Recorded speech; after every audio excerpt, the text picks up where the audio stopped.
আমার আজকের রেসিপি নলেন গুড়ের মালাই সন্দেশ। বানানো খুবই সহজ, আশা করি আপনাদের ভালো লাগবে।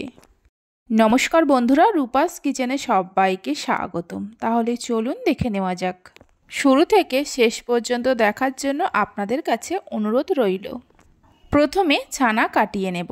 তার জন্য গ্যাসের ওপর একটা কড়া বসিয়ে কড়ার মধ্যে অল্প জল দিয়ে দেব 1.5 লিটার দুধ।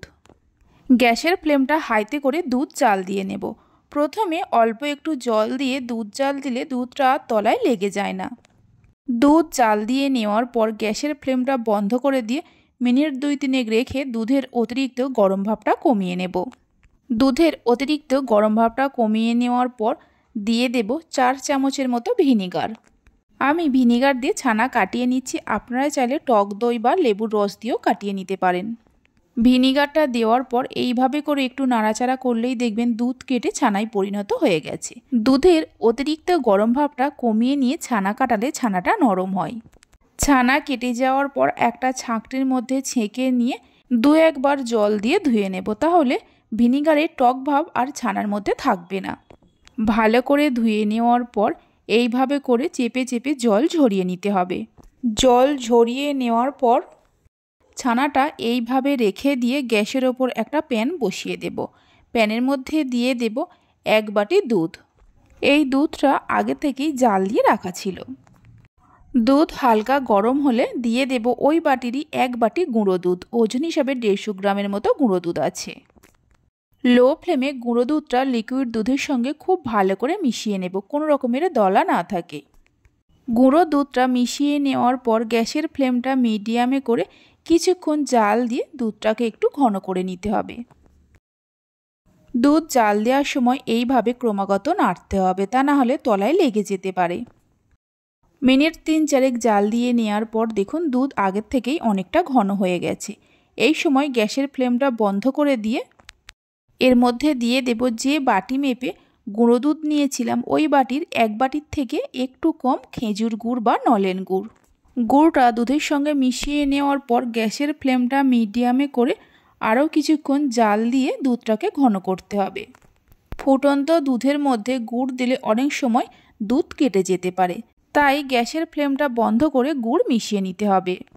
আরও মিনিট 4-5 জাল দিয়ে নেওয়ার পর দেখুন দুধ আগের থেকেই অনেকটা ঘন হয়ে মালাইয়ে পরিণত হয়ে গেছে।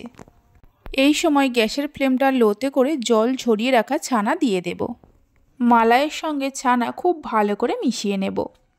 আপনারা চাইলে ছানাগুলোকে হাত দিয়ে একটু মেখে নিয়ে তারপরে মালাইয়ের মধ্যে ছানা দিতে পারেন। মালাইয়ের সঙ্গে ছানা খুব ভালো করে মিশিয়ে নেওয়ার পর গ্যাসের ফ্লেমটা লো টু মিডিয়ামে করে কিছুক্ষণ রান্না করে নিতে হবে। প্রায় 7-8 মিনিট রান্না করে নেওয়ার পর দেখুন ছানার মিশ্রণটা আগের থেকেই অনেকটা ঘন বা শুকনো শুকনো হয়ে গেছে, আর দেখুন কেমন প্যান থেকে ছেড়ে ছেড়ে আসছে। এই সময় গ্যাসের ফ্লেমটা বন্ধ করে দিতে হবে। এদিকে একটা কেক টিনের মধ্যে বাটার পেপার দিয়ে তার মধ্যে অল্প করে ঘি লাগিয়ে নিয়ে আগে থেকে রেডি করে রেখে দিয়েছিলাম। ছানার মিশ্রণটা এর মধ্যে ঢেলে দিয়ে এইভাবে করে সমান করে দেব। আপনারা চাইলে যে কোনো পাত্রের মধ্যে একটু ঘি লাগিয়ে নিয়ে তার মধ্যে সন্দেশটা সেট করতে পারেন। এবার 1 ঘন্টা নর্মাল ফ্রিজে রেখে দিয়ে ঠান্ডা করে নেব। সন্দেশটা ঠান্ডা হয়ে যাওয়ার পর একটা প্লেটের মধ্যে ঢেলে নিয়ে ওপর থেকে বাটার পেপারটা তুলে ফেলে দেব। এইভাবে একবার সন্দেশের রেসিপিটা বানিয়ে দেখতে পারেন, খেতে অসম্ভব ভালো লাগে। বাড়িতে বানালে খেয়ে কেমন লাগলো অবশ্যই আমাকে কমেন্ট করে জানাবেন। একটা ছুরি দিয়ে চৌকো পিসে কেটে নেব। আপনারা নিজেদের পছন্দ মতো যেভাবে খুশি কেটে নিতে পারেন। রেসিপি ভালো লেগে থাকলে অবশ্যই একটা লাইক করবেন, বন্ধুদের সঙ্গে শেয়ার করবেন। ভালো লাগলে চ্যানেলটি সাবস্ক্রাইব করে পাশে থাকা বেল আইকনটি প্রেস করবেন নতুন রেসিপির আপডেট পাওয়ার জন্য।